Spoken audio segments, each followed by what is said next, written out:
사랑하는 성도 여러분, 예수님과 함께 걷는 산티아고 순례길 제4일차, 오늘은 고독의 날입니다. 오늘도 우리 사랑하는 성도님들 힘을 내셔서 이 순례길에 함께 믿음으로, 기쁨으로, 감사로 동참해 주시길 바랍니다. 오늘은 잠시 고독에 대한 말씀을 나누도록 하겠습니다. 여러분, 고독은 자기 자신을 찾아가는 깊은 영성의 길입니다.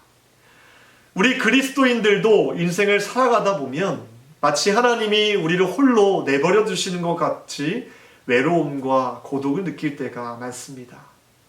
이것이 우리들에게 큰 고통과 짐으로 다가올 때가 있습니다. 하지만 우리는 이때에도 하나님의 은혜가 더욱 깊고 하나님의 선한 계획이 있다는 것을 기억해내야 합니다. 우리에게 허락된 모든 시간들과 상황들은 우리 인생 가운데 하나도 버릴 것이 없기 때문입니다.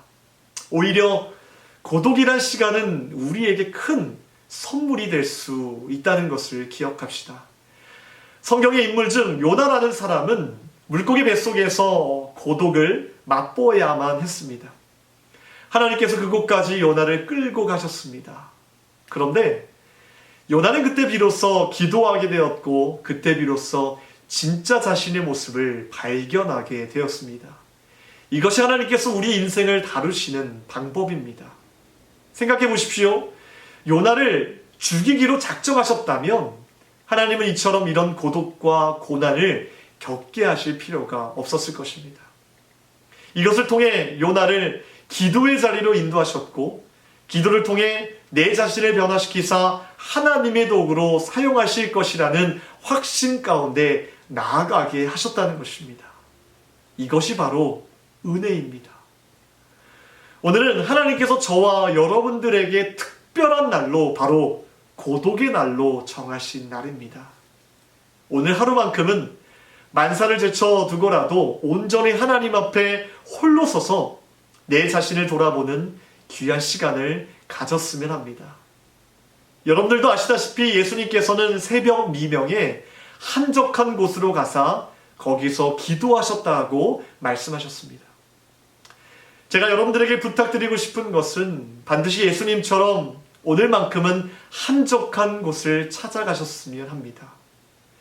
여러분, 평생에 나만의 기도 장소가 있다면 그것은 큰 축복일 것입니다. 저는 기도에 도움이 되는 장소를 발견하는 것이 중요하다는 것을 어느 순간 깨닫게 됩니다. 만약 집에서는 아름다운 전망이 펼쳐진 창가가 있다면 그곳에서 앉아서 기도하십시오. 환경의 도움을 받는 것 또한 필요합니다.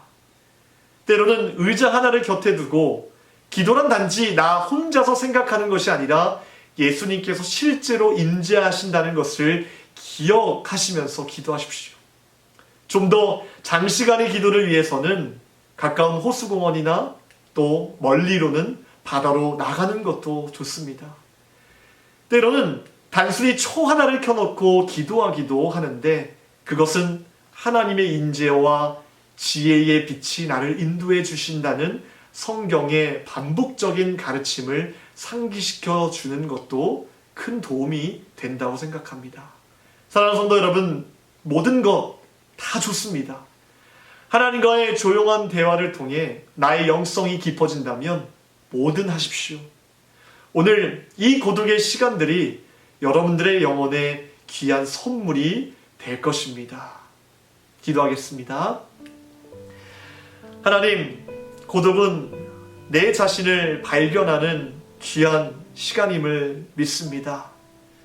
오늘 이 시간 주님과 함께 정말 주님 앞에 홀로 기도하기를 원합니다. 하나님 허락하신 시간과 공간 속에서 내 자신이 지금 어떤 길로 나아가고 있는지, 하나님께서 나의 믿음이 어떤 믿음으로 변화되기를 원하고 계시는지 내 자신을 돌아보기를 원합니다. 그리하여서 깊은 영성으로 하나님 보시기에 또 사람들 보기에 정말 깊은 영성의 길로 나아갈 수 있는 귀한 자녀들 될 수 있도록 도와주시옵소서. 세상에 많은 것들이 우리의 모습을 보지 못하도록 하고 있습니다. 하나님, 모든 것 주님 다 내려놓게 하시고 모든 환경 속에서 정말 하나님의 자녀로서 빛의 자녀로서 살아갈 수 있는 길이 무엇인지 우리가 늘 기도를 통해 고민하며 달려나갈 수 있도록 도와주시옵소서. 오늘도 주님 앞에 간절히 간구하는 제목들 주님 아시지요? 귀한 것으로 응답하여 주시며 특별히 오늘 고독의 날 기쁜 영성의 길로 나아갈 수 있는 귀한 믿음으로 저희들을 세워 주시옵소서. 모든 것 감사드리오며 우리를 원하신 예수 그리스도의 이름으로 기도하옵나이다. 아멘.